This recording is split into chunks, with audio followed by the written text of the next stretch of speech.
Welcome back, America. I was listening to my good friend Matt Taibbi's podcast yesterday. He was talking about the troubling trend lines that we're now seeing. Congress and the FBI together using phone records as a political spying tool. And in the last month, we've learned that 8 sitting senators, 1 House member, had their phone records reviewed and rifled through by the FBI, trying to figure out who they were talking to. And then we learned that Congress, under the guise of investigating January 6th, gathered 30 million lines of Americans' phone data to analyze, basically mapping the people who would call the Trump White House to see if they were MAGA or not. Joining us right now, one of the victims of that gigantic phone dragnet. She's a great senator from the state of Tennessee, Senator Marsha Blackburn. Senator, great to have you on the show. With you. Thank you. All right. You've had a little bit of time to absorb what we've learned. The Biden FBI going through your phone records, Jack Smith giving them the ability to do the subpoena, the J6 committee apparently having its own dragnet looking at phone records. Have we lost some of the Fourth Amendment's protections? Indeed, we have. And when you look at what happened with us, it's the First and the Fourth Amendment that was violated with the 8 senators, plus our speech and debate clause, our separation of powers, and the Stored Communications Act. All of those were violations. And, you know, John, the common thread that runs through this is all 8 were Republicans. We all supported President Trump, and we had valid questions about the outcome of the 2020 election.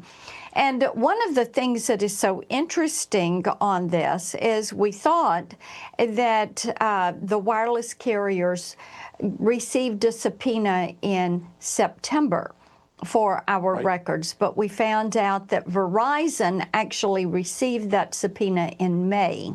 That was prior to the indictment of President Trump, which took place in August of 23.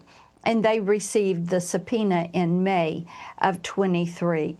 So we know that they pulled what is called the toll data.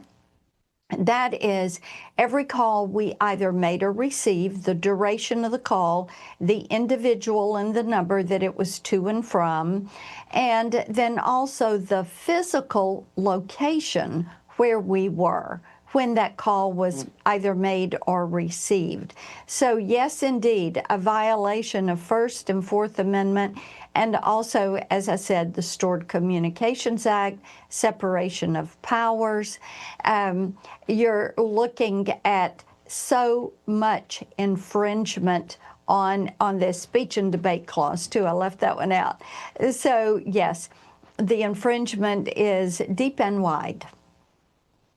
Yeah, and the work you were doing during that period of January 4th to January 7th, 2020 was clearly congressional work. Certification is something protected by the Constitution. When does the executive branch just get to intrude on your work like that? Well, they're not supposed to do that. And of course, as you are going through, as you're reviewing things, you do make phone calls. And it is, it just shows you how Jack Smith and Arctic Frost, they were so out over their skis. And they were out to get President Donald Trump, and they wanted to convict him of conspiracy. And of course, when you look at what they were doing with us, they were probably looking for obstruction or co-conspirator charges. And we're fully aware of what they did. I can assure you this, we will be suing the Biden DOJ, Jack Smith, and his CR-15 team, which, of course, has already been fired by Kash Patel, thank goodness. And these guys just hated Donald Trump, and they hated us because we supported Donald Trump and we were standing with Donald Trump. Yeah, and everything you would have done would have been protected by the Constitution, which makes it all the more jaw-dropping. Yes, what will that lawsuit be? I assume it'll be a civil liberties lawsuit? Yeah, I think so. And of course, with Verizon, my wireless carrier, they received a subpoena and they turned the records over. They never questioned it. They never moved to quash the subpoena. How could it not, how could they not think that they were turning over the records of sitting members of Congress. And why would it not have set off alarm bells? Why would they not have contacted us? That is really important. You also mentioned the Stored Communications Act. Talk a little bit about how that plays into it, because that's something that a lot of other people haven't thought about. Well, when you look at the various components that are there, the fact that these wireless carriers are to keep that information, and there is no reason for them to be turning that over on an elected official or we've had a lot of discussion around what is the Patriot Act for components of that nature. And John, there again, privacy and the ability for you to be able to do your job and not have a special counsel like Jack Smith, who is a rogue special counsel, combing through everyone you're talking with. And then you also mentioned the J6 committee that Nancy Pelosi set up in the House, and how they pulled over 30 million lines of data for communications of individuals, probably people that they were colleagues with. And they pulled that information. So then you look at the intrusive nature of this. You also look at how invasive it is that they're seeing who you are talking to. Yeah. We had a country born on the notion that we would never have general warrants, meaning you can gather everything and then try to find the crime. It seems like the last decade of the Comey, Wray FBI, the Jack Smith era, and the Adam Schiff congressional era, we've moved into general warrants, it seems like. Well, it seems that way. Go after people you don't like and then try to pin a crime on them. That is why I'm so pleased that President Trump and AG Bondi have said 2 tiers of justice is over. 1 tier of justice. And if there are bad actors that were carrying out this 2 tiers of justice, then they need to be held to account to the full extent of the law. Yeah, so very, very important. Senator, I want to turn to another issue that's on Americans' minds, why Democrats won't allow the government to open, why they won't follow their own standards of the past. They always were for clean CRs until now. We've had 2 Senate leaders, or 2 congressional leaders, 1 Senate, 1 House, say out loud, I guess, what the real truth is, which is they're looking for leverage, and that the longer this goes on, it's better for them politically. How do Tennesseans view that when they hear that? Well, they're astounded when they hear this. This is political to them. They have voted for these exact numbers 5 times, and they're the ones that originally, before Donald Trump was president, this was their budget number. And now because President Trump is in office, they want to carry out this government shutdown. It is the Schumer shutdown. And they're saying it is over health care, which is inaccurate. It is not, because what they're trying to do is take this subsidy scheme that was put in place by them with enhanced COVID credit, the Biden COVID credits. And they're wanting to make those credits permanent. This is on the Obamacare exchange.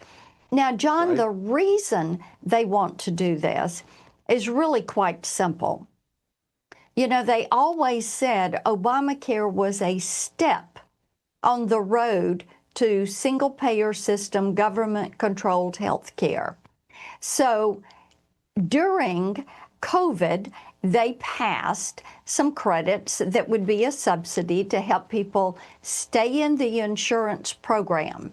And they had it on for a year. Then in 2022, they extended it and said it would expire in December 2025. They're the ones that set the deadline. Now, they don't want their deadline, just like they don't want to vote for their budget numbers, because they want to make these enhanced credits permanent.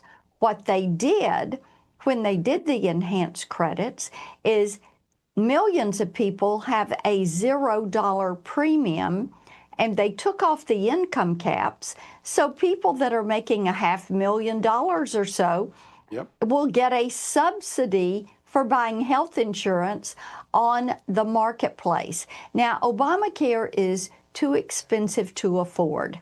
It is something you have to cover all these mandates, all these everythings, and therefore the insurance really is not very practical.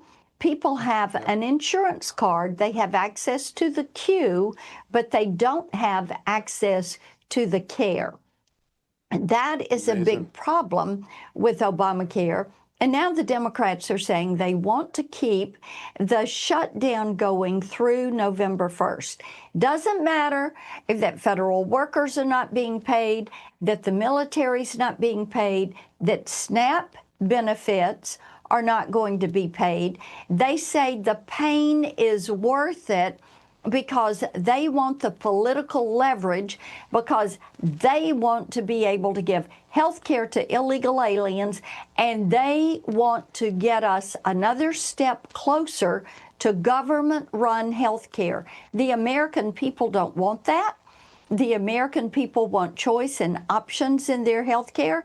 They like their doctor and they want to keep him, and they are not for having everybody on Medicaid for all.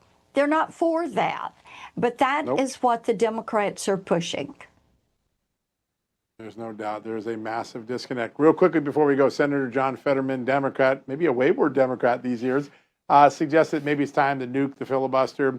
Is there some discussion among your colleagues of going in that direction or not yet?